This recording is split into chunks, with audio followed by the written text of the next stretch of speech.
Okay, good evening. Thank you very much for coming tonight. My name is Stathis Kalivas, and along with John Giannakopoulos, who is here, we are running this program in Hellenic Studies. I'd like to say a few words about the program, then invite the representative of the Stavros Niarchos Foundation to say a few things, and then I'll come back and present the speaker for tonight. I would start by saying that this is a very special day for us because this is the 10th year of operation of our Hellenic Studies program here at Yale. And so we're very happy that we've reached this milestone. And we've done so with the assistance of the Stavros Niarchos Foundation, for which we're extremely grateful. It's been 10 very productive years for the program. We've offered a very large number of courses. A lot of students have taken those courses. We've organized a large number of events. And just to give you a sense of the diversity of the things that we're doing, just let me mention a few of the courses we're offering this semester, besides the courses in Greek language, which constitute the center of our activities. We've been offering courses on Greek literature, both on Nikos Kazantzakis and a senior seminar in modern Greek literature, but also courses that go beyond Greece and position Greece in a broader comparative context. So Konstantina Marangou has been teaching a course this semester about Southern European dictatorships. And these are the kinds of courses that both provide the lens from which to analyze Greece. I'm going to say a few things for why we think that's important, but also using Greece as an opportunity to get into some of the larger questions that motivate both research in the humanities and the social sciences. In terms of public events, just to give you a sense of the diversity of the topics that we've been covering, let me go over the topics of the lectures we've hosted this semester. So we've had a number of public policy lectures on the history of the enlargement of what used to be the European economic community and Greece's admission into it, but also how the influence of the European Union on the Greek politics of immigration has been felt. We've had a series of talks on literature, on the relationship on the perception that Cavafy had of Byzantium. We've hosted the primate of the Orthodox Church in the Americas, Archbishop Dimitrios, in a very interesting discussion on the contemporary meaning of orthodoxy. We had a lecture on the biodiversity of the Aegean Sea. And coming up this Thursday, we are going to host a member of the Greek Parliament, Kyriakos Mitsotakis, who will be giving us his direct experiences from participating in Greek politics in a time of crisis. And the title is "A View from the Trenches," and you're very much invited to join us in that discussion. So we've been covering a wide variety of topics from a wide variety of perspectives. And as I want to emphasize, this has been made possible through the generosity of the Stavros Niarchos Foundation and the confidence with which the foundation has surrounded our program. So I'm very happy to introduce today Mrs. Catherine Louloudis from the Stavros Niarchos Foundation, who will give us a couple of words about the work of the foundation, and then I'll return to introduce our speaker for tonight. So thank you very much for coming. Good evening. On behalf of the Stavros Niarchos Foundation, I would like to welcome you to tonight's annual Stavros Niarchos Foundation Lecture and to thank you for joining us. This is the 8th year of this annual lecture series, which has included from the very beginning a number of distinguished lecturers and continues to do so with tonight's speaker. The purpose of establishing the annual lecture was to provide a forum where people could address important Greek and Greek-related subject matters. The Foundation believes that the collaboration with the Yale University and the Hellenic Studies program has created a forum of excellency, and we look forward to many more lectures in the future. Enjoy tonight's presentation. Thank you.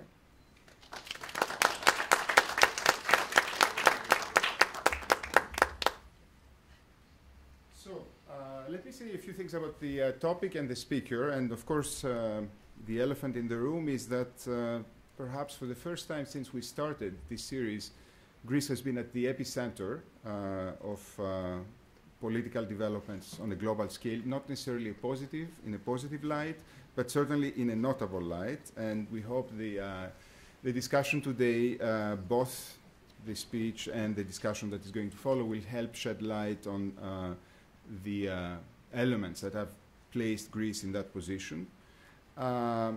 Even though one may think that the crisis is the wrong reason to be interested in Greece, if one looks at the recent history of Greece, one would discover that compared to its size, Greece has been remarkably present at the center of political developments, both in a positive and in a negative light. Think about the negative light and the import of Greece to questions of global significance. If you go back to 1922, 1923, Greece becomes the epicenter of a practice of, in fact, institutionalized ethnic cleansing, what used to be called at the time the exchange of populations, in which Turkey and Greece exchange via forced displacement, a very large number of people, which was a global first and has since become the main issue to analyze these kinds of developments. One that was sponsored by the League of Nations and through which about 1 million Christians came from Anatolia to Greece, and about 300,000 to 400,000 Muslims left Greece to move to Turkey, an exchange of populations that had very, very significant implications both for the two countries, for the Balkans, and for our understanding of the meaning and the practice of nationalism. If you go to the 1940s, Greece was again at the center of negative developments, with a civil war that was central for the formulation of the Truman Doctrine, for the beginning of the Cold War. So again, it was part of a generalized concern about the way in which Europe was going to develop following the end of the Second World War. And if you go further, closer to our times, in 1967, there was a dictatorship, it was a coup, and a dictatorship that seemed to signal at the time a retrenchment of democracy, and became again one of these negative things that put Greece on the map in a negative light. However, all these three events that I highlighted also have a positive spin. The 1920s and the follow-up to the forced relocation of so many people, 1 million people coming to a country populated at the time by 5 million, led to a massive program of resettlement that was extremely successful, and it's not very well known, but has been studied extensively. The end of the civil war in the 1940s led to the so-called, I think justifiably so, Greek miracle of the 1950s, in which Greece left for the first time the underdeveloping area and became, through a series of very successful economic policies, a nation that managed to join from the perspective of economic development and to come closer to the European core. And of course, the 1974, the end of the dictatorship, was the beginning of what is known in political science as the third wave of democratization that signaled both the return of Southern Europe to democracy, but also the remarkable change that took place in Latin America in the 1980s. So you can see how the negatives and the positives have been, in a sense, converging to Greece as its epicenter, and giving us the opportunity to both try to understand the developments in Greece in order to try to understand these more general kinds of developments. And it's remarkable, just to remain in the field of history, how many very significant historians have focused some of their efforts, and sometimes a considerable part of their efforts, in trying to understand developments in Greece as part of their understanding of broader historical and political developments Arnold Toynbee, for example, wrote a very interesting book about called The Western Question between Greece and Turkey, about this process of competing nationalisms in the Eastern Mediterranean. William McNeill, one of the most important historians of the Western world, wrote a very interesting book called The Metamorphosis of Modern Greece, chronicling the economic development of Greece following the civil war in the 1940s. And of course, Mark Mazur wrote a very remarkable book about the 1940s in Greece, Inside Hitler's Greece, which preceded his more extensive work on the Dark Decade in Europe. So what we see here is, in a sense, Greece acting through both its fortunes and its misfortunes to the fertilization of our thinking about a variety of developments.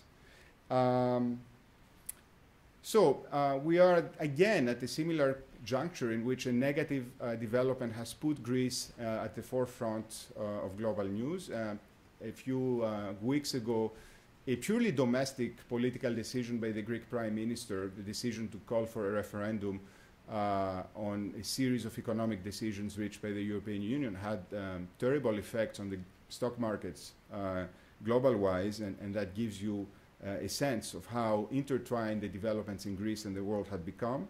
The crisis in Greece has led to has had a lot of effects, and one of its effects has been a positive one, and that has been the reinvigoration of the public debate about the causes of the crisis, but also the ways out of the crisis, and also a general debate about why did that happen and what needs to be fixed.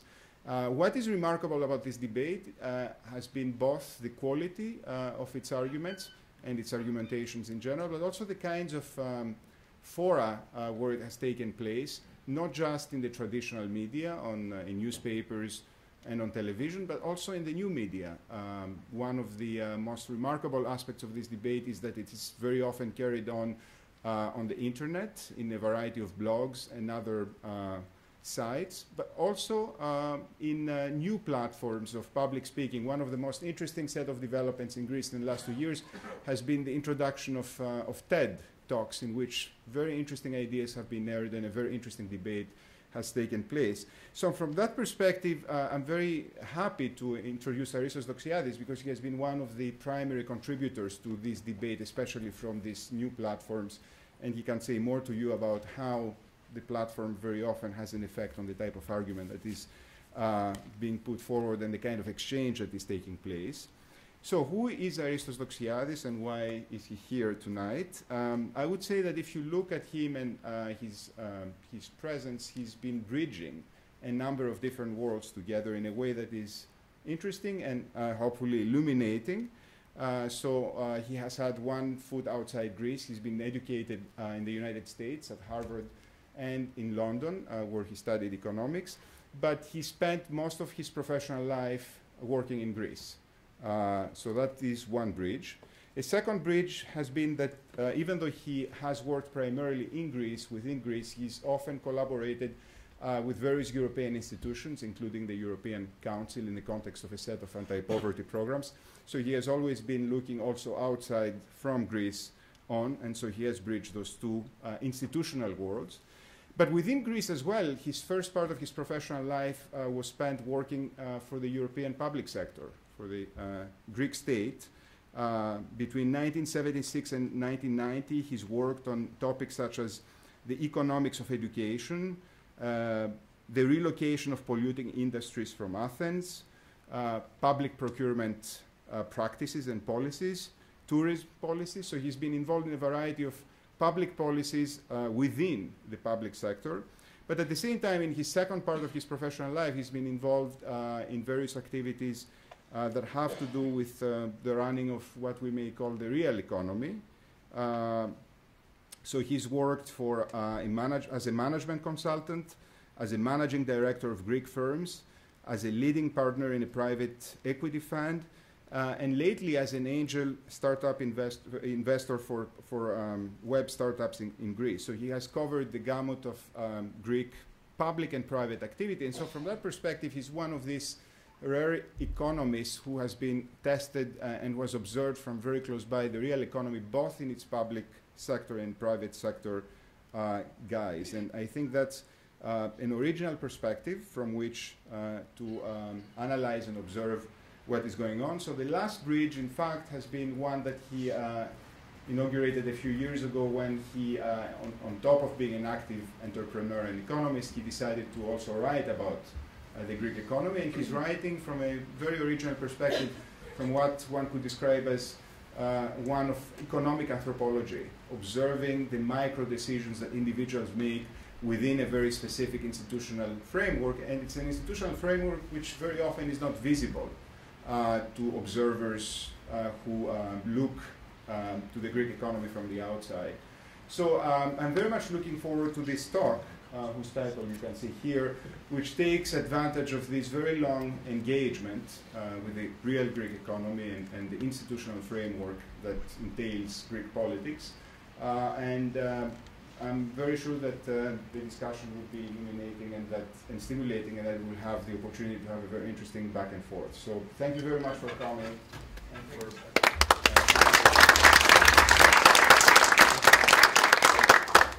we should have coordinated with Stathis. He's taken away my foreword, but I'll go ahead with it.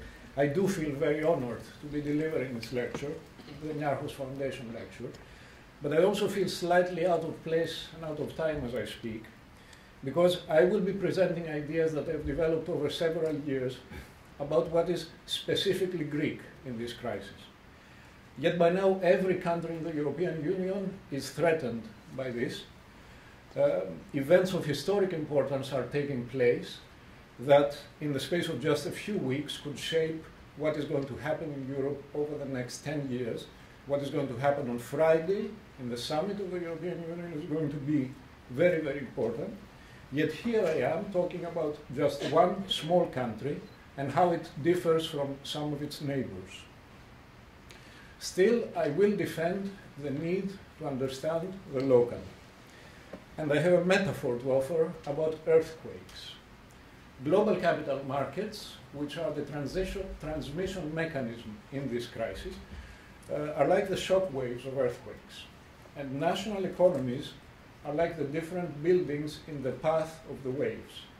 Some are well constructed to withstand the shock and survive with just a few cracks.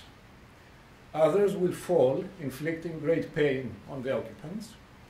And some are like canvas tents, which are barely affected. Now, many economists are like seismologists, and they analyze the big picture of what creates the waves. Others are like civil engineers, trying to understand how different local structures behave in earthquakes as well as in tranquil times. And some, like me, are the anthropologists of building, as Stathis said. Why do some people build in wood and others in concrete? When earthquakes strike, naturally, the news is all about seismology. But later it will be time to build again, and we shall need to re-examine our assumptions about buildings. So, on to the Greek story. We tend to look at the crisis in Greece or in any other country in terms of macroeconomic magnitudes, GDP and debt and so on. But behind the numbers, there are specific goods and services, sectors, that are produced and traded. And behind the goods and services, there are people in households and in firms who decide to work in particular ways and to consume and to invest. And behind the people, there are institutions that enable or hinder the actions. And the people also have prevailing mentalities, in other words, a culture, to guide them in their economic behavior. This diagram illustrates that, and it will help you keep track of where we are in this lecture. Now, I'm going to focus on the three items on the left, on what goes on behind the numbers and the sectors. What happens there, in my view, can explain most of the difference in how different countries will perform in terms of GDP, trade deficits, and so on. First, though, about the magnitudes, the macro magnitudes. The broad story is well known. the Greek state became insolvent before any other EU country because it had by far the worst combination of four magnitudes: government deficits over many years, government debt, which is a stock figure deriving from the flow of the deficits, trade deficit, and a very low savings rate.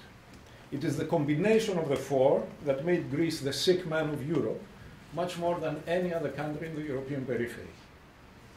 Now, most of the discussion in Greece has been about the first two figures. The government deficit, which must turn into a surplus soon because nobody is willing to fund it anymore, and the debt, which is now so high that nobody believes it can ever be repaid in full. Roughly speaking, eliminating the deficit is the hard work that the Greek state must do, and writing off much of the sovereign debt in an orderly way is the hard way that global and European institutions must do. Both of these issues are directly political and highly controversial, so they have hogged the limelight. But on a more fundamental level, it is the high trade deficit and the low savings rate that matter more. These were persistently, over many years up to 2009, the highest and the lowest in Europe respectively. I will not dwell on the numbers here. I'm more interested in exploring why this happened. Why is Greece a deficit country, both in government and in trade? The next level is to look at the sectoral composition of activity.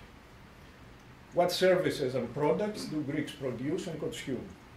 This will reveal structural weaknesses in the economy that will not be remedied just by fiscal policy or by high-level negotiations with the creditors of Greece. In Greece, this weakness is encapsulated in the popular phrase, the frappe economy. For those of you who don't know what frappe is, it's our national daytime drink. It is cold, shaken, instant coffee. And it refers to low value added, easy to provide services related to leisure and to location and to tourism. That's not a very accurate picture of the economy, but it does contain a lot of truth. In broad terms, over the past 30 years, Greece has tilted too much towards non-marketed public services and also towards marketed private services that are not, however, tradable internationally, like retail shops, lawyers, doctors, and hairdressers. I'll have some more to say on the sectoral composition later, but for the moment, let's try to explain why this happened. And this is the part where Greek specifics come into play.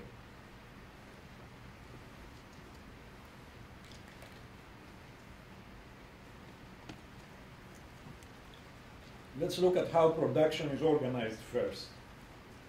Now, Greece is an extreme outlier in terms of the number of self-employed in the economy and of small business.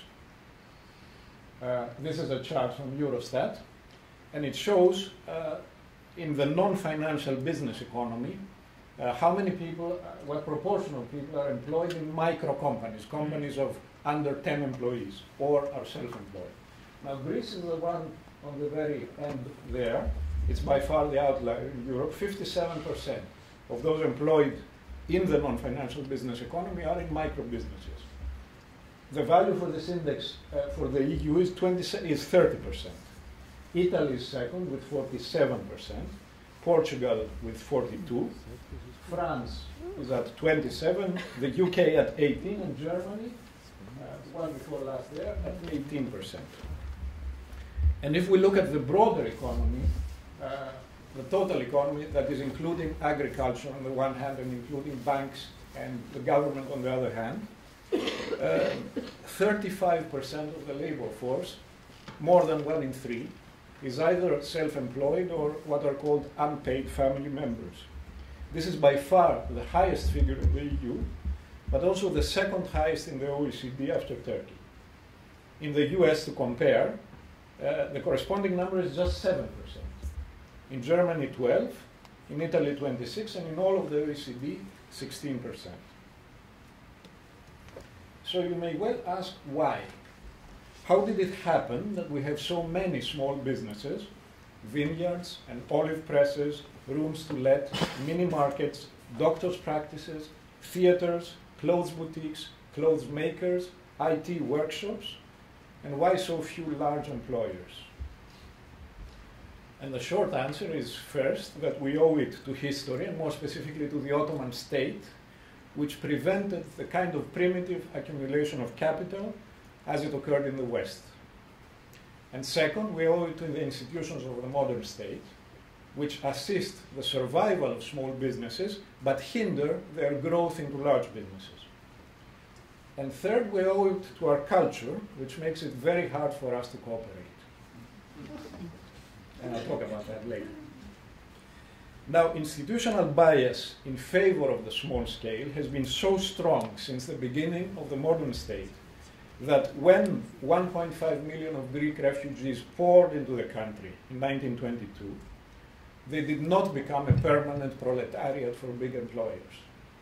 And when the huge wave of poor immigrants poured into the country in the 1990s from Albania and from South Asia, they did not become a permanent proletariat for large employers.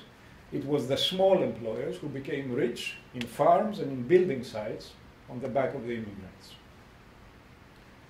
I believe that self-employment, micro-employment, and family business is a stable and fundamental institution in our economy, perhaps the most fundamental micro-institution.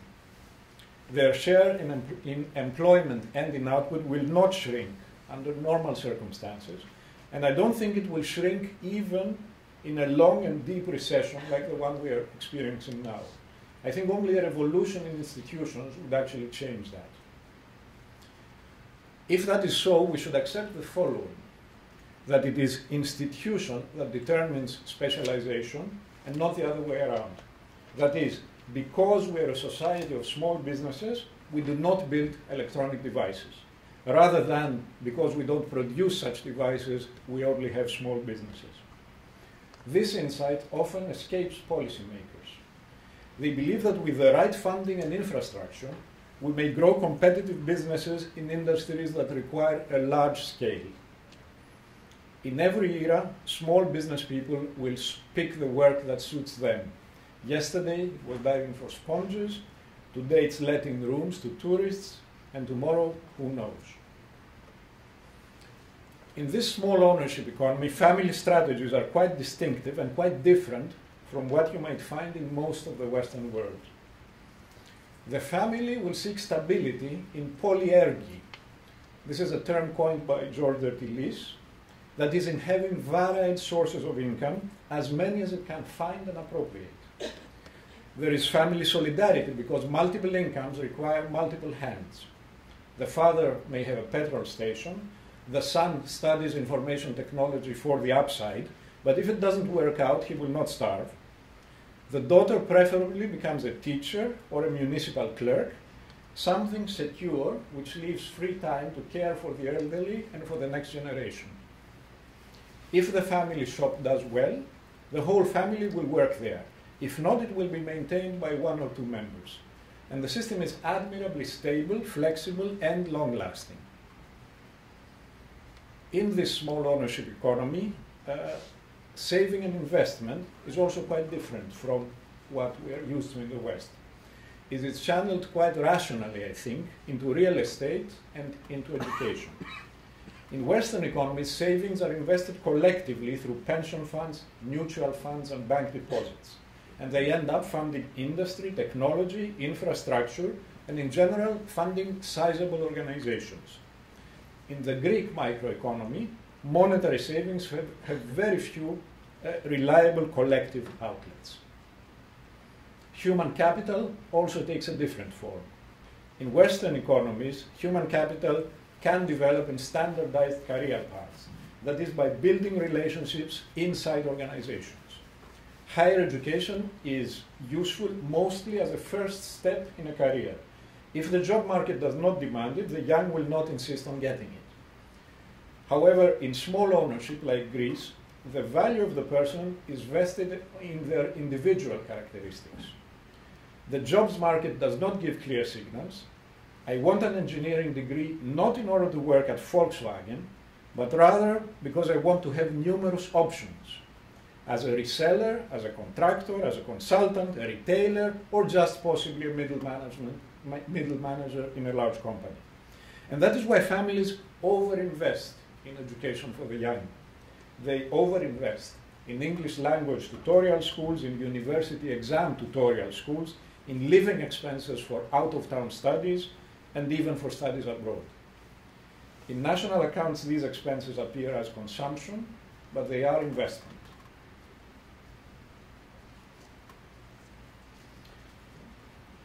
Moving beyond firms and households to the institutions that appropriate resources and regulate the economy. The next distinctive characteristic in Greece is the wide prevalence of rents, most of which are conferred by the political system. Note that I define rents a bit differently from the standard economic definition. In broad terms, in my view, they are unearned income which derives from privileged access to a scarce resource. And the operational term is privileged, that is, it is a particular special income that is not available to the population as a whole. For example, if a country provides for a basic pension for all citizens over the age of 65, this may be unearned income, but it is not a privilege. It is based on a simple and general rule that applies to a big category of citizens. I would not call that a rent. If, however, as is the case in Greece, some professionals get higher pensions at an earlier age just by warrant of belonging to a particular occupation, just by that warrant, then that is a rent. Politically conferred rents are, of course, the result of clientelist politics, that is, the politics of the particular versus the politics of the general. And they come in many forms. They are sinecures in the public sector, privileged pension, they may be investment subsidies without any impact on development, they may be extraordinary profits of government contractors, and of course graft. They also often derive from regulations which allow some people to overcharge in the market, in restricted professions, for example, in regulated prices, in prohibitions. And less obviously, some rents derive from the benefits of breaking the law when all your competitors are conforming to the law. In this context, corruption in the sense of taking bribes is just a special case of rent harvesting, which in most other cases is legal. It's important to note that rents are widely and democratically distributed. Especially after 1980, most households could get some benefits from the system. Democratic legitimacy of the system was strengthened by new institutions that made access to the rents more impartial. The state, for example, started hiring based on standardized examinations, the so-called ASEP. And the university entrance mechanism was changed to eliminate the possibility of personal favors. So if people have to work hard and to compete honestly in order to gain access to a position, nobody questions whether the position itself is parasitical. And the privileges attached to that position are considered fair. In the economy as a whole, there are also many rents in the private sector that are not politically conferred. Tourism income includes a major rent component because visitors will pay first for location and then for service. Transfers from shipping and from emigrants are, of course, the fruit of real work abroad, but for the receiving local economies, they come in as pure rent. So, rent appropriation mechanisms are quite varied in Greece, but they have a common effect on economic culture. Almost all Greeks, from large business owners to small landowners on the islands and to municipal clerks in the villages, believe it is natural to have some income which derives neither from work nor from risking capital. If they cannot have that, they feel wronged. The dominance of rents, or rentocracy, of course, does shape politics and administration and culture. To name just the most important effects briefly, it fosters a zero-sum mentality because rent does not contribute to growth, it only shares in what is there. It breeds populism, whose fundamental strategy is to shift responsibility for the whole to the opposite pole, to the enemy. We, the people, fight for our share of the pie. It is others who are responsible for the size of the pie. Rentocracy also abhors measurement. Rentiers do not need to measure the world, while producers do. Rentiers will haggle. Producers will plan inputs and outputs and will try to maximize the margin between the two. The rentocratic state behaves like the individual rentier. It bargains constantly with various groups and always gives a little more than it started out to. It is not constrained by an absolute limit for expenditure, and it ends up invariably in deficit, which had not been planned. Beyond fiscal numbers, society in general does not demand measurements, either for pollution or for the quality of hospital care or for the impact of policing on crime. There is no pressure on public services to count and to evaluate. That is how we get to Greek statistics, long before anybody intentionally tampers with the numbers. To culture now. A lot of talk in Greece and in Europe, even more in Europe, is about the mentality of the Greeks, which is somehow different from most Western people and which lies at the roots of corruption and of excess consumption and so on. I think there is truth in this, but not in the ways that are usually discussed. I disagree that Greeks are lazier than others. And I disagree that our economic culture is in some sense a vestige from the past. That is, that we have not embraced modern rationality. I think that a fundamental aspect of our economic culture is opportunism, and this is a rational and modern trait, postmodern rather, although it's a short-sighted one. I refer to opportunism in the game theoretic sense, that is a tendency to break rules or to defect if it's going to lead to a tangible gain. We are a society of low trust and low social capital. This is borne out by several cross-country surveys, and it's also a common experience when you do business. In venture capital in which I've worked, trust and cooperation between founders and investors is a major issue. Many deals have failed because the parties had different agendas. I've compared notes with colleagues from Northern Europe, and there are a lot of things that they can't take for granted, which we in Greece cannot, starting from basic reporting of facts and numbers. And I've often asked myself, why this difference? My tentative explanation is that over several centuries, Greeks have missed out on two fundamental processes that can foster cooperation among strangers. One lies in the domain of anthropology, the process by which the Western person has internalized or individualized the rules of society. The Catholic Church and then later the Protestant movements have been instrumental in this process. The Greek Orthodox Church, with its emphasis on the mystic and on the hereafter, took a different course. The second process lies in politics and economics, and it has to do with building and reproducing hierarchies, which impose rules from above. In the West, feudalism, monarchy, and the Catholic Church interacted to create the absolutist state, which was mandated to guide and to rule society. The bourgeoisie inherited this state and reinforced its role in societal guidance. And in parallel, during the Industrial Revolution, large business hierarchies were developed, which assigned stable positions to workers and to clerks. These things did not happen in Greece. We overthrew the Ottoman state rather than developed it, and we resisted economic hierarchies.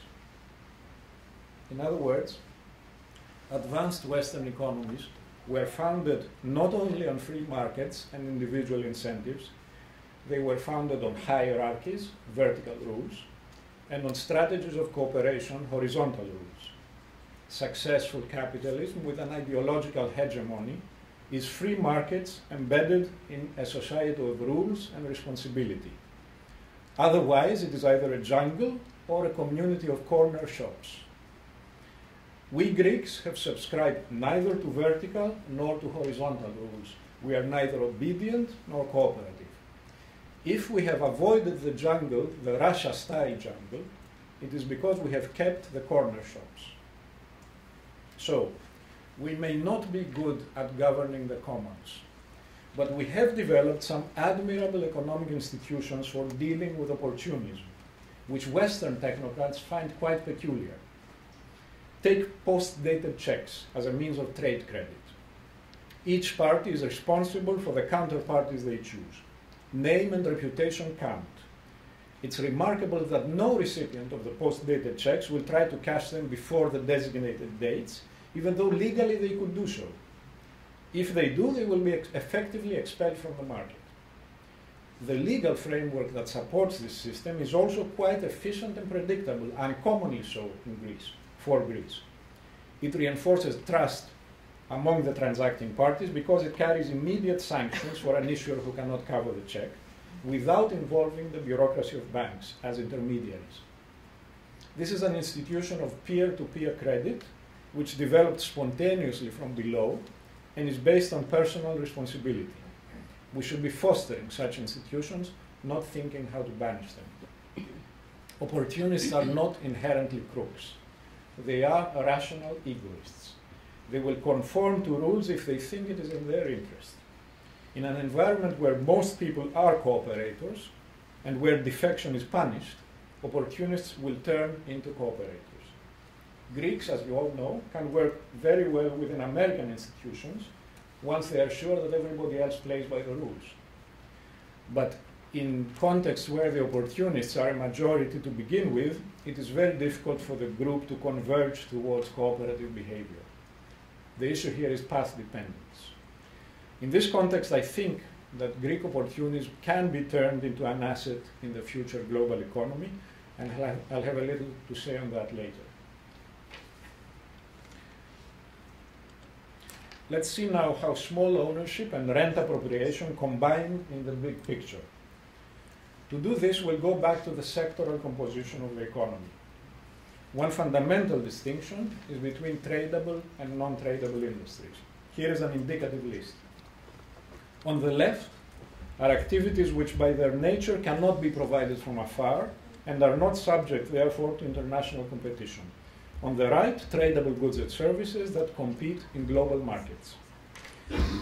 Another distinction has to do with size and organization.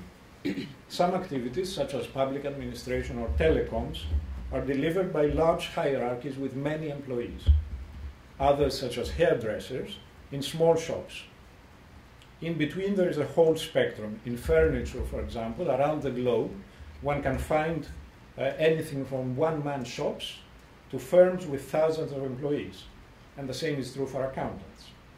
Now, the reason I'm putting up this diagram is that each of the four quadrants operates under a different set of constraints, of institutions, and of regulations. I'll talk about this, but some numbers first. This is how the labor force was distributed in the four quadrants in 2007. Now, if we were to go back to 1992, the tradable sectors accounted for about 38% of all employment, and in 2007, as you can see, it had dropped by 13 points to 25%, from 38 to 25. These 15 years saw a massive shift of resources from the right-hand column to the left one. Now, a shift to non-tradables is indeed a common pattern in most post-industrial economies, but there are different routes by which this happens. In Greece, the shift was excessive, as witnessed by the very high and persistent trade deficits.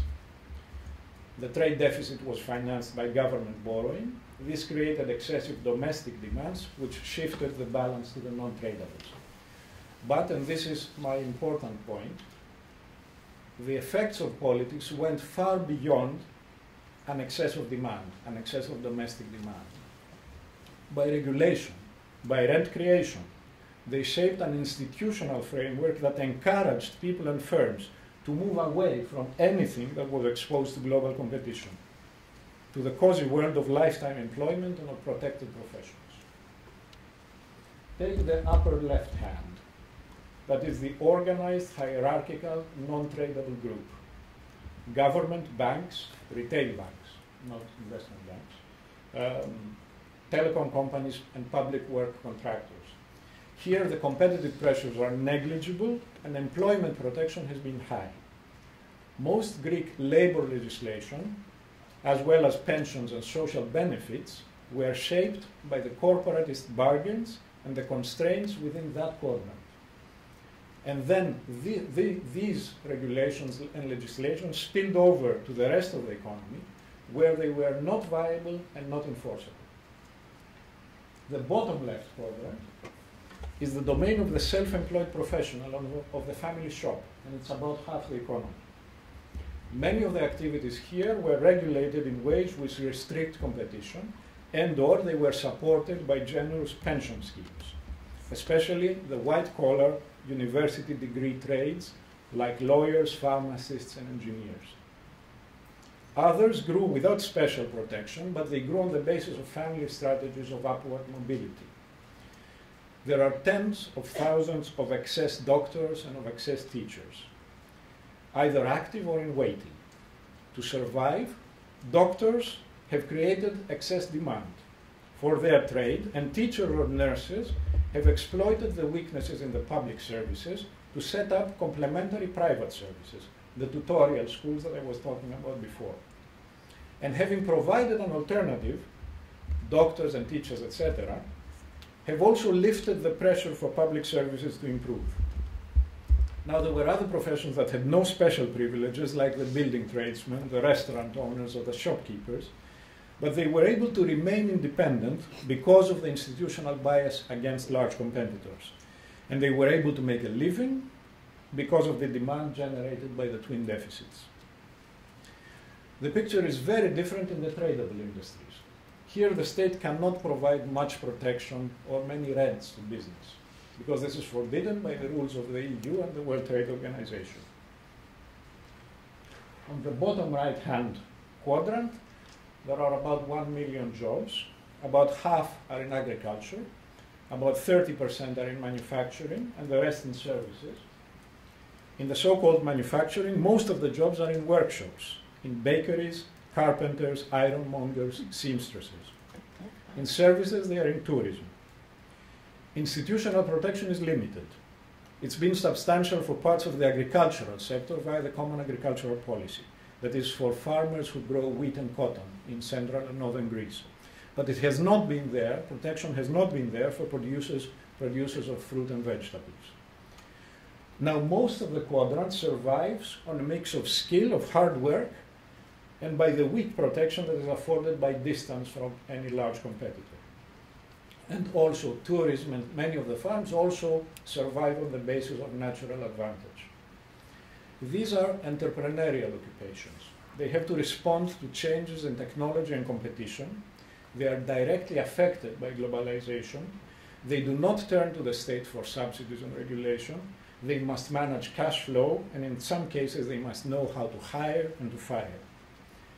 At the same time, they have lower social status than the protected professions in the non-tradable lower quadrant. Now, one factor in their survival is low compliance or non-compliance to regulation. But of course, low compliance has a price. They must keep below the radar by keeping small. The transition from self-employment to being an employer is especially tricky. If they can hire without paying all the non-wage costs, then it can be profitable to be an employer. If they abide by all the rules, it may not be. For these businesses, the large influx of immigrants in the 1990s has been a bonanza because they could hire informally. And finally, there's that quadrant of the organized, sizable companies that compete in the world market. As you can see, it is minute. It's just 2.5 of total employment by the official definition of a big company of 250 employees or more. And even if we stretch that definition to all companies that have more than 20 employees, the quadrant is still just 6.5% of the whole economy. Why is this? To make a long story short, it is because regulation spills over from the cosseted, non-tradable quadrant to this one, which has to compete against foreigners. Also because small firms have an informal advantage in being able not to comply with regulation. Also because there's a general ideological and institutional bias against capitalist production. Also because salaries in the public sector grew much faster than the private competitive sector could afford. In summary, the most attractive career paths, the better business opportunities, and the highest margins were all in the non-tradables. Now, steady growth can only resume if there is a large shift of resources back to tradables, into new viable competitive businesses. In terms of jobs, this shift may have to be about 15% of total employment. That is 750,000 people will have to move into different activities from where they were in 2008. How can this be done? Now, this is a complicated diagram, I know. It illustrates the various paths by which new jobs may be created. For example, the arrows on top pointing down are foreign direct investment. The one on top right pointing up is growth by large domestic firms, and so on. The point of drawing these paths is the following. Each of the arrows reflects a specific type of shift of resources, which involves different types of actors, different policies, and different human consequences. This one, for example, on the upper right hand, is about existing firms that have excess capacity because of the downturn and that could easily expand their business if demand picks up, or if by devaluation they gain a competitive cost advantage. In a good scenario, the large firms may also invest in additional plant. In this case, the business model exists, the management team exists, they will just hire more employees who will move easily into jobs that are waiting for them. This transition, however, from a small non-tradable business to a small new tradable business involves people risking a move into a new job that they will have to create from scratch. It involves, for example, a doctor who has spent a dozen years becoming qualified, now deciding to start a small export business. There will be a sense of failure, of dislocation, of great risk before and during the transition. It is not just a change of job for them, it is a change of identity. Policymakers tend to focus, and economists tend to focus on the paths with the red arrows. That is, on foreign direct investment and on the expansion of existing sizable players. My view is that in the case of Greece, these can have a very limited impact. It is the green arrows we should be trying to encourage by any means possible. That is, the rapid creation of growth of tradable micro businesses. I know this is not a standard model of export-led growth, but then Greece is not a standard economy in this respect. We have to invent a model based on wide ownership, on polyergy, and on the small scale, because this is where our institutional comparative advantage is.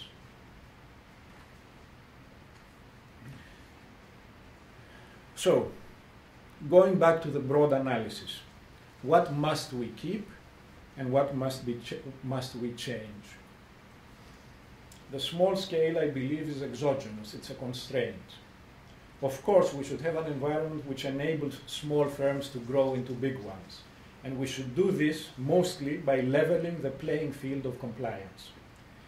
But it is mainly the outlook and the strategy of small firms themselves that should change. Can they transform their offering? Can they become more competitive? Families have important assets in trying to build new businesses. It is ownership, it is the experience with multitasking, and it is investment in education. So there is a solid foundation there. Bureaucracy and regulation are big barriers today, but governments can remove these if they decide to do so, and this can mean real cost savings very quickly. What about rents in the non-tradable economy, which distort incentives for entrepreneurs and which impose heavy costs on everybody? Now, this is where the crisis can be an opportunity. Fiscal constraints are making it very difficult for the state to continue to award incomes to special groups. Those rents that have a direct fiscal cost are already being cut. There are other rents that derive from regulation, such as closed professions, and these could survive in the crisis, of course. The Troika is pressing to remove them, and there seems to be a majority of public opinion for liberalization. But this change is by no means certain, and the political struggle around this is going to continue. Now, what if Greece were to quit the Eurozone? How would this affect the shift to tradables? Economists who are not very familiar with the Greek situation often say that it would be a great help. In terms of the immediate impact on relative unit costs, of course this is true. But for this to lead to a sustained growth of exports, other things must happen as well. Entrepreneurial energy and capital must flow into the new businesses in the uncertain world of global competition. This will not happen if the state is able to print money and to run deficits that will continue to finance cozy privileges. So, as the Eurozone at last is starting to impose some sort of order on the Greek rentocratic system, exit from it would give it a second wind. Rents are the main reason why we should avoid the drachma. Finally, on opportunism.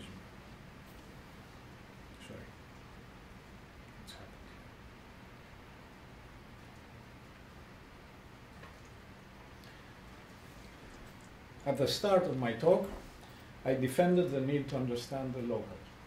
To end, I will offer some thoughts on how this particular local may help us to think about the global.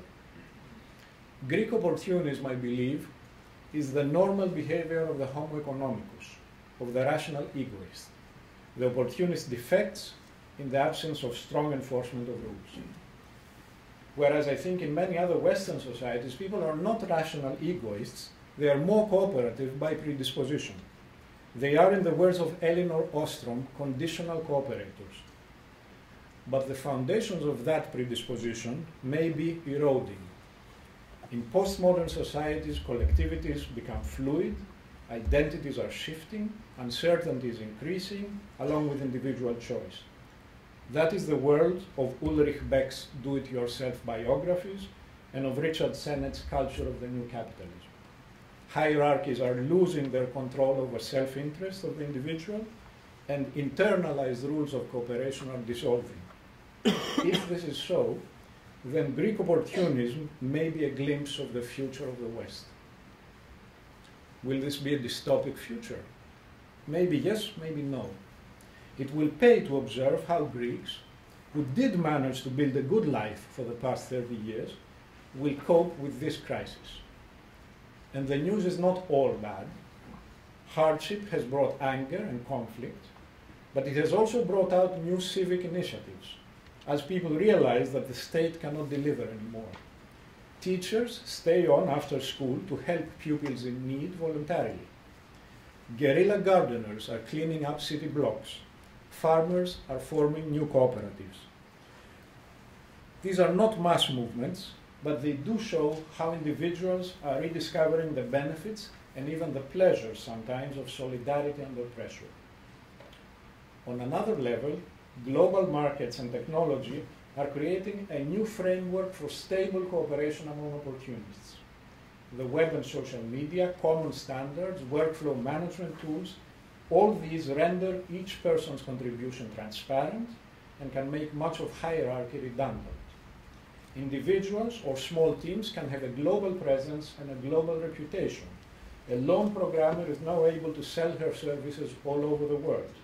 For the first time in history, goods can be produced collectively and responsibility apportioned individually. These are the tools of cooperation among opportunists. Beyond business, they can leverage small amounts of voluntary work into major contributions to collective welfare, like Wikipedia, for example, and they can allow the maintenance of some collective goods without asking for big personal sacrifices. Could it be then that Greek individualism can now find a creative role in the world economy? It can happen. But to build a whole new national economy around such small-scale endeavors, there will have to be a connecting tissue. There will have to be institutions that support the individuals, and most importantly, a new public narrative. Greece will be a testing ground for shaping a new narrative out of the rubble of a failed model. What could be the building blocks for that? Perhaps it will be common role models. Perhaps it will be clusters of small businesses and networks of peer-to-peer learning. Perhaps it will be public services with equal access for all at a good minimum standard. Perhaps it will be a new respect for the commons, based on information and on transparency and on individual responsibility. Perhaps it will be new models of local democracy. I believe and I hope that it will be most or all of these. But on the other hand, I may be very wrong. So watch this space and find out. Thank you.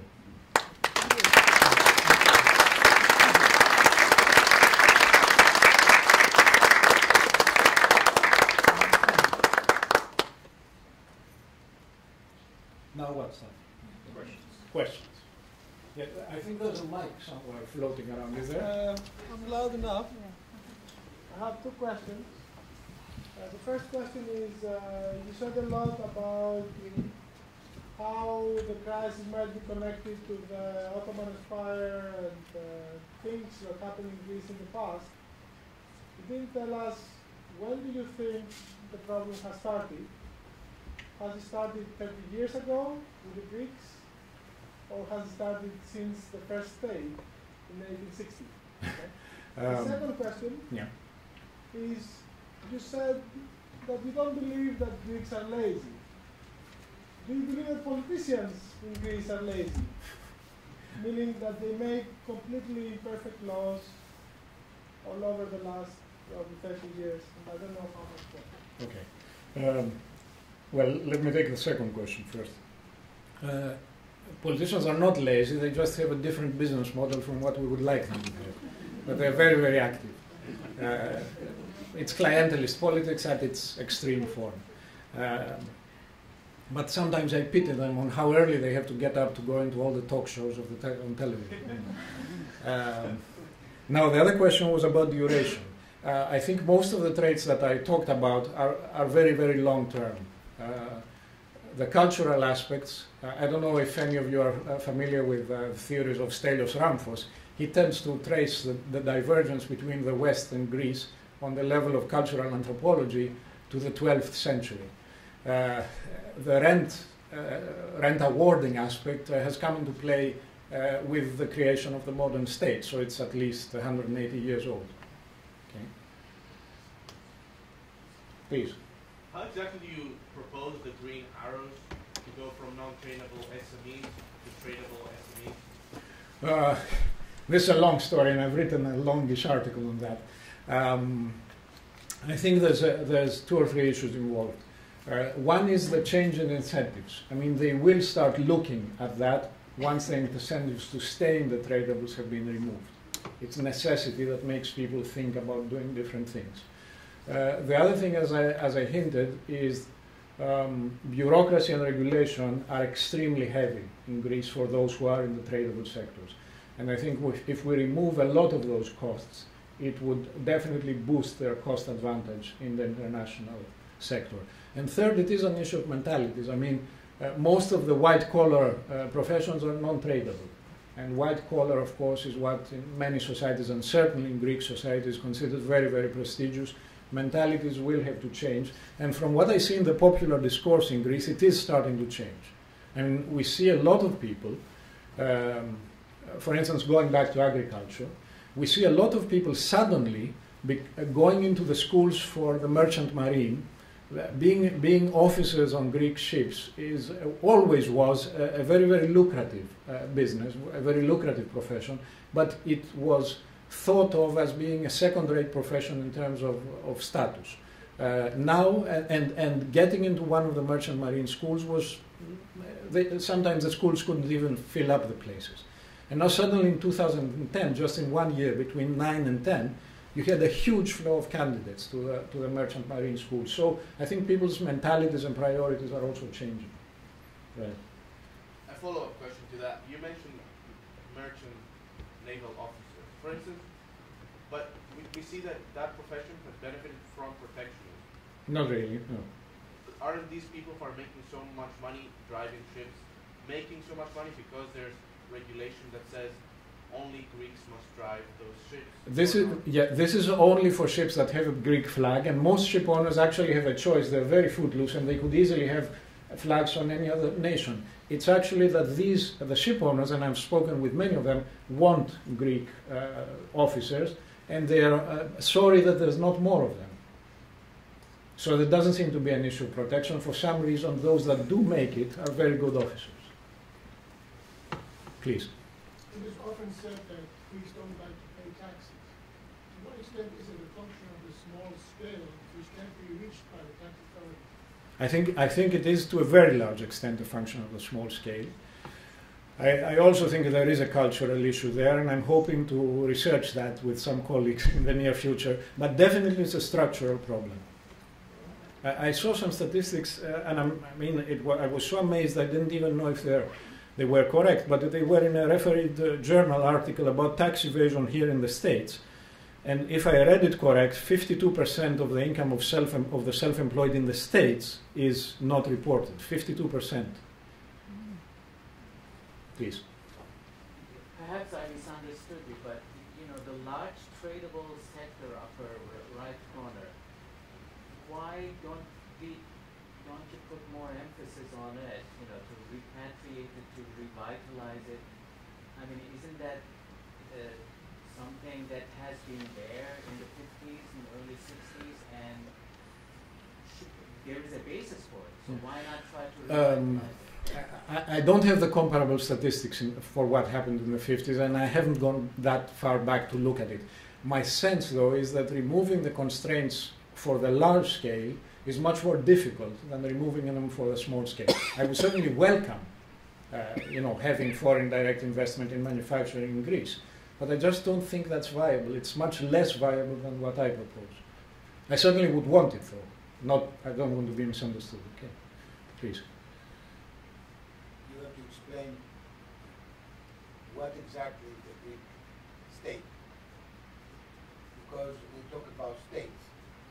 The Greek state was established in the beginning of 1830s. Yeah. 1830s, yeah, but Greece, for example, was liberated at the end of 18th century. Beginning 19th. Yeah. Right. Then we have the First War. Then we have the catastrophe with the immigrations. Right. Mm-hmm. Then we have the First World War. Right. Yes. Then we have the Second. Yes. And then we have the Civil. Yes. Right. Yes. And then we go to the dictatorship. Yes. Right. Yeah, but where's the Greek state? Well, but what about Spain? We don't have a Greek state, but I don't think it was because of the wars. Yeah, but excuse me, we don't have a Greek state. Mm-hmm. At the same time that you have people killing themselves at the end of the 18th century, beginning 19th century, not to become slaves. And at the same time, let's say, for example, here in the United States, 1866 was made the developing of factories and I see cold structures and everything. At the same time, 3,000 people were killed, not to become slaves. They lost the Renaissance period, which is 400 years. Then you come here, and you don't have a state. In 10 years, you don't establish a state. Yes. So now we are coming here and we try to compare our dynamics, our economies, and our structure, and our corruption. And after all the conversation, I realized that what happened in the beginning, that people were individually self-employed by about 60–65%. In a way, at the end, you say that that is going to be the new way to get out of the crisis. Yeah, I would hope so. Yes. Yeah. Yeah, right? Yes. Because the global conditions have changed, which may give an opportunity. So if in a way, from the 50s to the 80s, all the good population, the young guys that could work, they went to Germany or they went to Australia or United States to work. Yeah. So there was poverty. So you had to cut your neck and get some money and live your family if you wanted to have one. Yeah. Right? Yeah. All I want to say is that what people say about Greece, the Greek state didn't exist for a very long time. Okay. We are lucky to have one in a way, Yeah. but we didn't have a real state. Yes, I'll move on, but just one point. There are certain senses in which the Greek state has existed and has been very efficient. For example, among all the states in Europe, it has been more successful than most in terms of an educational system that has unified the nation. Compared with everything else in the Balkans, the Greek public educational system managed from early on to provide a standard Greek stereotypical education so that it integrated all sorts of ethnicities into that. This is an indication of quite a well-functioning state in certain senses. Please. I was wondering what your opinion was of the pressures that are being put on Greece by the EU to make reforms. Do you see the reforms that Greece is being pushed to make consistent with your view of how Greece needs to evolve, or do you think that Greece is being pushed in the wrong direction? And a related question is, do you think that Greece will can Greece emerge as part of Greater Europe, or does Greece have to withdraw from the EU in order to fully revitalize itself? I think that's too big a question. Okay. Now, both the reforms, I think that they are, on the whole, the right reforms. They are quite consistent with what I'm arguing. I think that some of the priorities are wrong. I think that the Troika is not pressing hard enough for issues of bureaucracy, for example.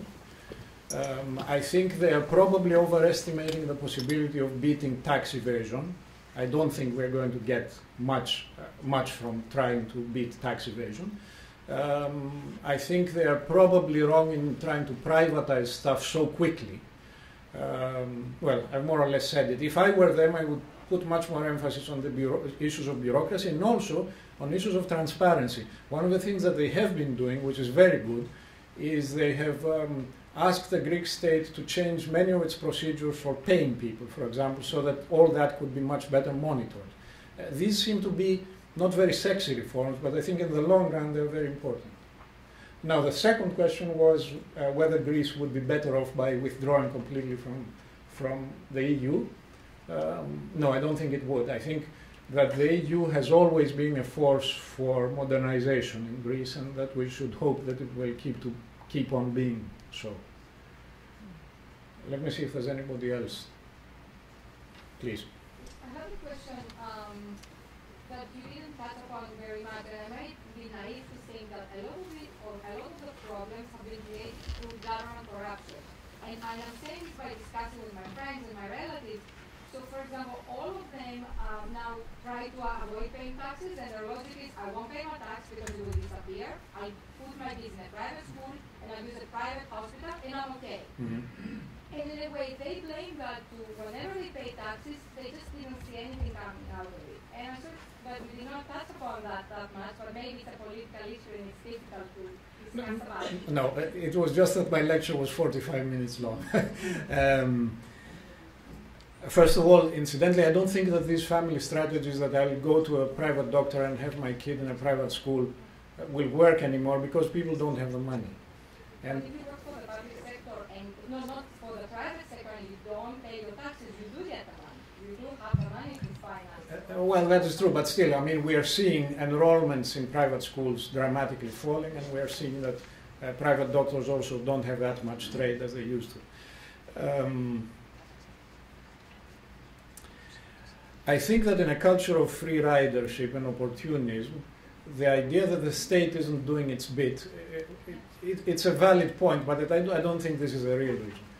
I think that even if the state did its bit, which it should start doing, people will still avoid paying taxes. It happens everywhere, though, right? Yes. If you can, you do. It's not just Greek. It's not just Greek, as I said. Please. The talk on the street is that the public sector is to be compared to the private sector. Do you feel there's any hope this is going to change, that balance will shift? Well, definitely it's shifting because public expenditure, the deficits cannot be financed anymore. So yes, there is a shift. I think there is still too much of a reliance in this bailout package, too much of a reliance on tax increases, and they're not working. I think that in the next few years we'll just have to see rapid cuts in public expenditure. I'm not sure if that was your question, though. It was in a way, but with a follow-up question. Many of us think that have been to Greece or go to Greece that the social institutions may need to be revived, that there are issues with social institutions, courts and schools and whatnot. you didn't touch upon this at all. Yes. The issue of how the individuals perform or individual businesses perform, I understand that. But what about the social institutions? I didn't touch upon it because it's not something that I know very well or thought much about. I can give you a general answer, though, a general position, that I'm pessimistic about reforming the state. I don't think much will come out of it. It will shrink, but I'm afraid it will not be reformed substantially. I'm optimistic about the private economy once the Eurozone has stabilized, or if it stabilizes, which is a big if. But if things stabilize, I think the private economy will eventually pick up. I'm not sure we'll see a better state. You mentioned that you don't believe that Greece should leave the Eurozone, and if we want people to move into the traded sector, which requires devaluation, or devaluation without staying low, is a very painful matter. Lower wages and all the rest. You think the people of Greece will put up with it? I think, first of all, there are sources of cost cutting that are quite within the reach of the state, which do not require a reduction in nominal wages. There has been a reduction anyway. I'm talking bureaucracy, for example, has very, very high costs for the tradable sector. So we could gain on that. There's also the informal or the micro businesses that are not really affected by wage bargaining at all. And we have signals that they are adjusting their prices to compete. So I'm not really very sure how much of an official internal devaluation, an official, measurable internal devaluation we would need. And I'm not saying it's not going to be painful, but what I am saying is that with our own currency, we'll have the competitiveness effect, which is positive, but we'll have the money supply effect, which is negative, and I'm afraid the second will overturn the first. Please. Prior to 2008, how did growth in the Greek economy compare to other countries in Europe? In terms of GDP? Right, GDP. Yes, it was higher than the average for all that period. Yeah, all that period, I mean, not in the 80s, but ever since the mid-90s to 2009, it was above average per capita GDP growth. Yes? I want to make two comments. One on internal evaluation. For the self-employed, the flexibility in wages is there because it's automatic. Now, the flexibility, the lowering of labor costs you need for the people that are actually employed. And as you have very heavy taxes on social insurance, social security taxes. Yes. You could engineer internal devaluation by reducing the taxes on wages, social security contribution, and increasing the compliance and the coverage of the value-added tax. Yes. The basic for having an efficient tax administration is to have a very broad, uniform rate, value-added tax, collected on a cash basis. If you get a bankarization of the economy, if you, for example, all the government payments you make in electronic money, through banks and not in cash, and then you give some incentive for people to use debit card as a way to pay. You introduce a transparency in the economy, you can collect a uniform value-added tax very efficiently. With the revenue coming from that value-added tax, you can eliminate many social security contributions and payroll taxes. For example, New Zealand has zero, and Australia have zero social security contribution. So the cost of labor for the employer is the same as the pocket income of the workers. And while in Greece it's very high. Yes, very big gap between these two concepts. So I think that, and if you just abandon the euro, introduce a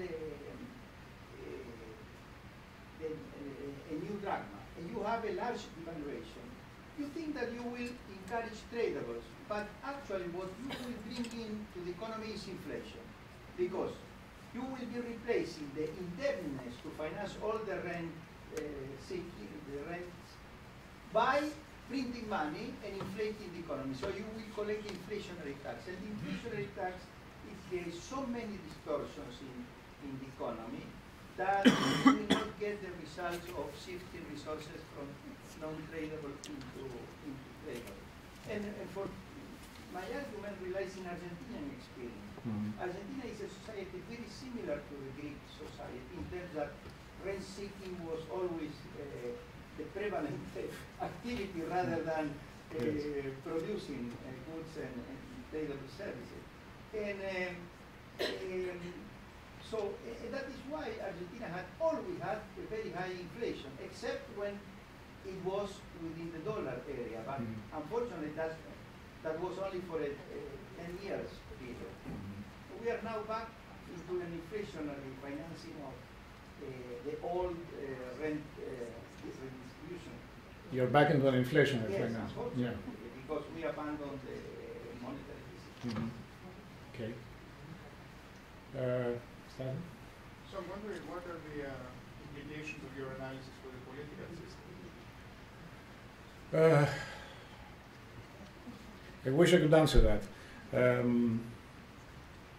There doesn't seem to be much of a momentum for something radically new happening. I think what we're going to see is a pattern of the existing parties being partially changed, partially renovated.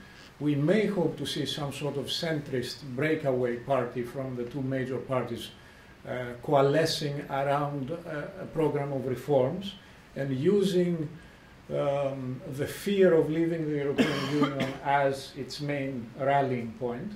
So we may see that. I'm not sure when. It may be before these elections or after these elections, the next elections.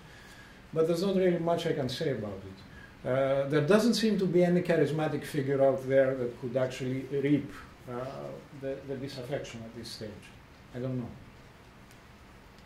Please. Yeah, I have a question about these international institutional pressures. I don't disagree that the European Union as opposed to modernization has been a positive force in Greece. But I think this understates the divergent national preferences that exist behind the European leadership. Because I think you have European preferences, but I also think you have these divergent national preferences.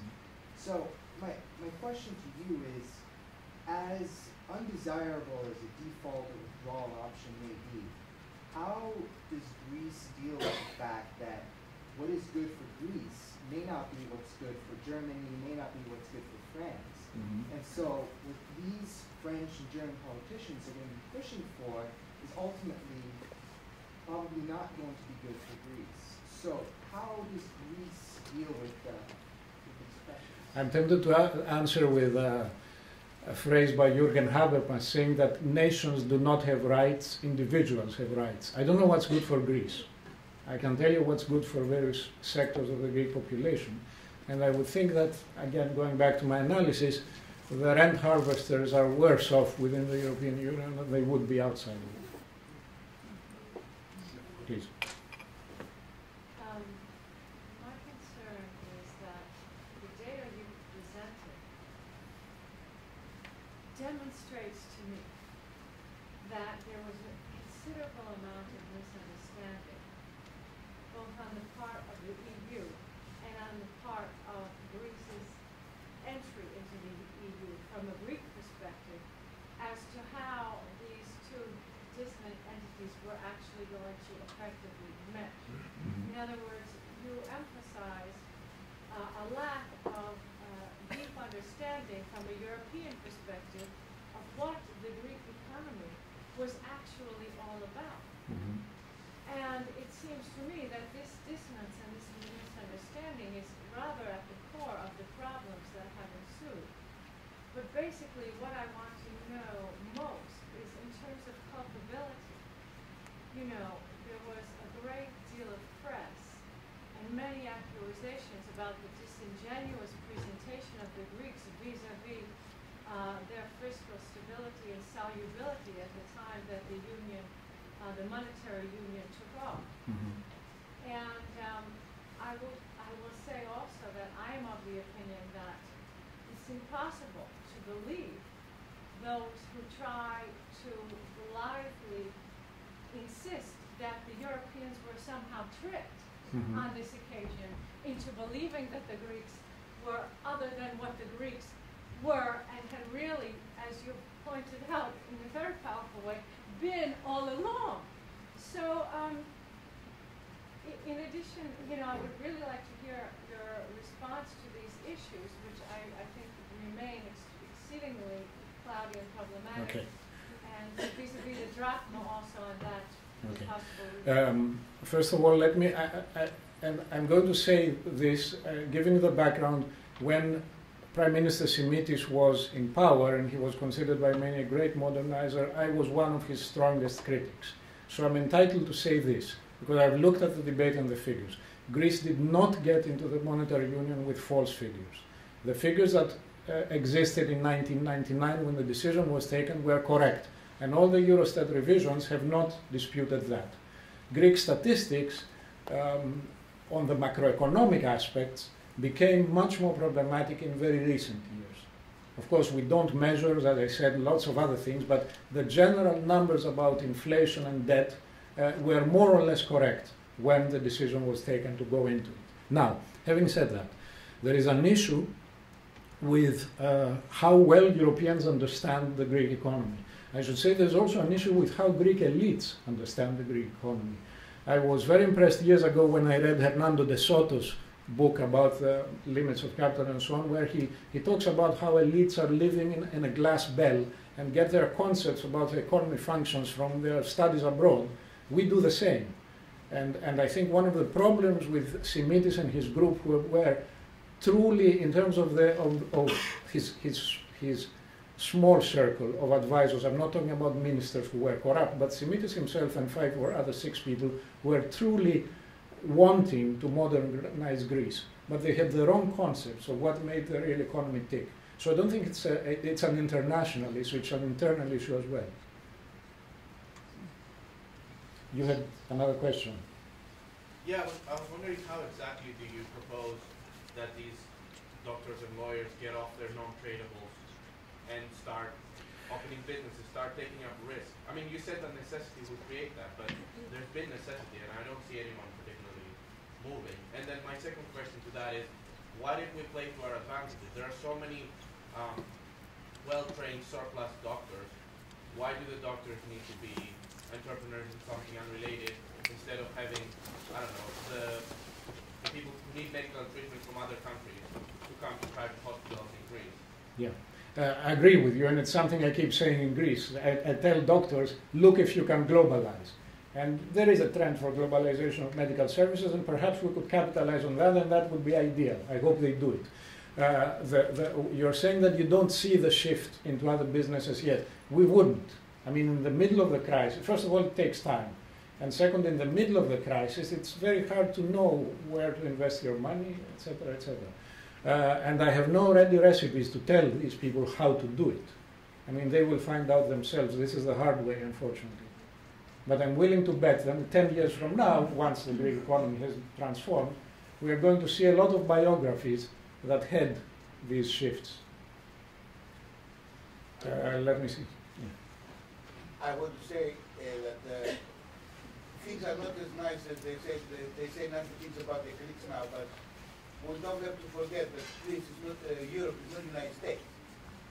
We entered the European community, but the moment we did it, all the immigrants from around the world came through Greece to go to Europe. Yeah. And at the same time, Greece has 25 threats a day, and the European community does nothing about it. So Greece produces olive oil and raisins, right? Yeah.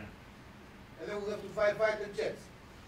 20 years ago, with one fighter jet, one fighter jet, in 50 provinces. You could make a school and a hospital, okay? With the money from one jet alone. Yes, but now we have more schools and hospitals than we need. But I want to say that how many, I mean, all the production of raisins you sell, you don't buy a wing of a fighter jet. True. So these expenses in the European community, they contributed to the peaks, they wouldn't have this problem today. Okay. It's a point, Please, right? go ahead.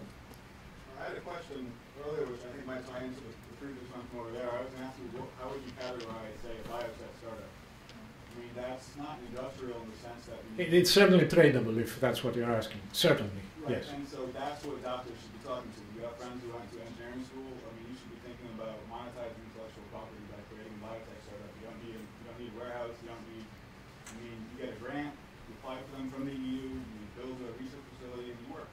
You put your doctor training to use, build better medical technology, use that Greek entrepreneurial energy. I mean, I think, in that vein, is that the kind of thing that a doctor should be thinking about doing? True. That's not clinical work, though. It's clinical doctors. You start old age homes on the islands or something. We've certainly been discussing this for decades, but there's all sorts of barriers that are mostly, again, bureaucratic, and at some stage I hope they break down. Can you speak on the German attitude or position of the German state vis-a-vis the crisis in Greece?